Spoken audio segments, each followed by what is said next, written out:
सब तो पहले मैं वड्डे भाई जनाब इज़्ज़त माब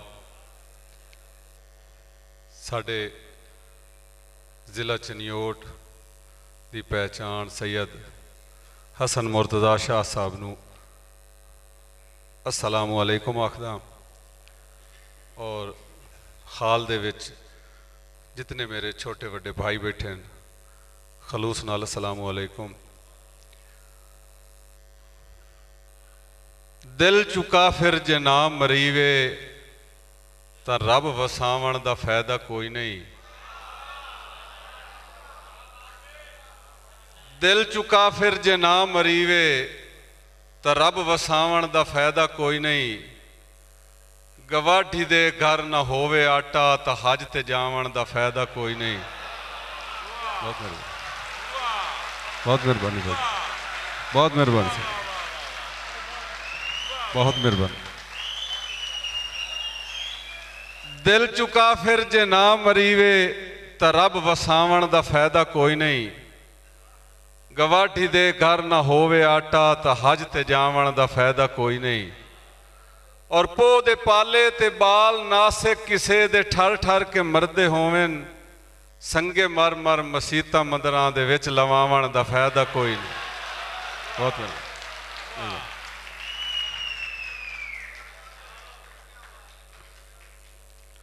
छोटे भाई इमरान सऊद साहब और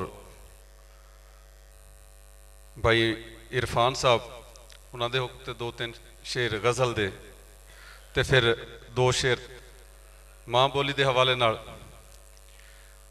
कि वफा बदले भला हासे उधारे कौन देंदा है।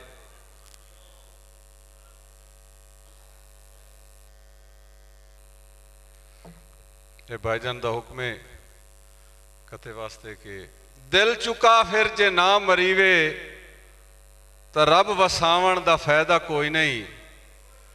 गवाठी दे घर ना होवे आटा तो हज ते जावण दा फायदा कोई नहीं। और पो दे पाले ते बाल नासे किसे दे ठर ठर के मरदे होवेन संगे मर मर मसीता मंदरां दे विच लवावण दा फायदा कोई नहीं। और छोटे भाई जैगम अब्बास दर्द साहब वफा बदले भला हासे उधारे कौन देंदा है। सियाणा बन गरीबां नूं सहारे कौन देंदा है।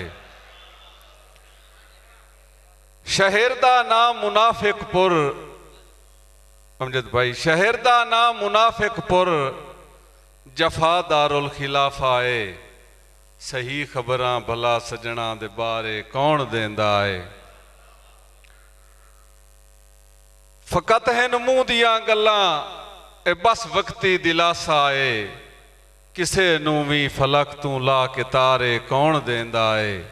सियाणा बन गरीबां नूं सा और उन्हां दी हर अदा अजकल अमानत है रकीबां दी। तेरे वेखण ते जुल्फां नूं हुलारे कौन देंदा है। कोई भर के गुबारे विच भाईजान कोई भर के गुबारे विच वदासावां विचेंदा है। नकद उजरत नपा सावां दे कारे कौन देंदा है। सियाणा बन गरीबां नूं मुनाफे खोर नहीं नासिक न कहीं हातिम दा दर पुछना। मैं पुछना जो इस शहर च सारे कौन देंदा है। ते चंद शेरिन हाफिज साहब चौरी मुर्तज़ा चदर साहब के बन के खिदमतगार पंजाबी बोली दा गज के नारा मार पंजाबी बोली दा।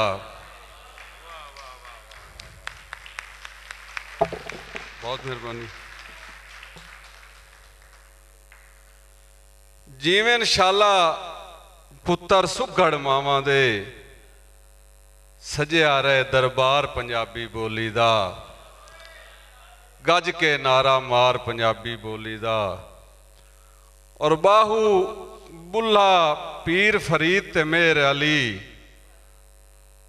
बाहू बुल्ला पीर फरीद ते मेहर अली सुच्चा हार सिंगार पंजाबी बोली दा। ਔਰ ਨਿਆਇਤੀ ਮਾਜ਼ਰਤ ਨਾਲ ਹਾਫਿਜ਼ ਨੁਮਾਨ ਸਾਹਿਬ ਕਿ ਆਪੁੱਤ ਦੇ ਵਿੱਚ ਸੁਭ ਨਹੀਂ ਰਲਦੇ ਆਗੂਆਂ ਦੇ, ਆਪੁੱਤ ਦੇ ਵਿੱਚ ਸੁਭ ਨਹੀਂ ਰਲਦੇ ਆਗੂਆਂ ਦੇ, ਤਾਂ ਹੀ ਨਹੀਂ ਬਣਿਆ ਭਾਰ ਪੰਜਾਬੀ ਬੋਲੀ ਦਾ। ਗੱਜ ਕੇ ਨਾਰਾ ਮਾਰ ਪੰਜਾਬੀ ਬੋਲੀ ਦਾ। ਔਰ ਸ਼ਾਹ ਸਾਹਿਬ ਦੇ ਹਵਾਲੇ ਨਾਲ ਸ਼ੇਰ ਹੈ ਕਿ ਪਹਿਲੀ ਵਾਰੀ ਬੋਲਿਆ ਕੌਣ ਅਸੈਂਬਲੀ ਵਿੱਚ, ਪਹਿਲੀ ਵਾਰੀ ਬੋਲਿਆ ਕੌਣ ਅਸੈਂਬਲੀ ਵਿੱਚ, ਜੀਂਦਾ ਰਹੇ ਹੁਬਦਾਰ ਪੰਜਾਬੀ ਬੋਲੀ ਦਾ।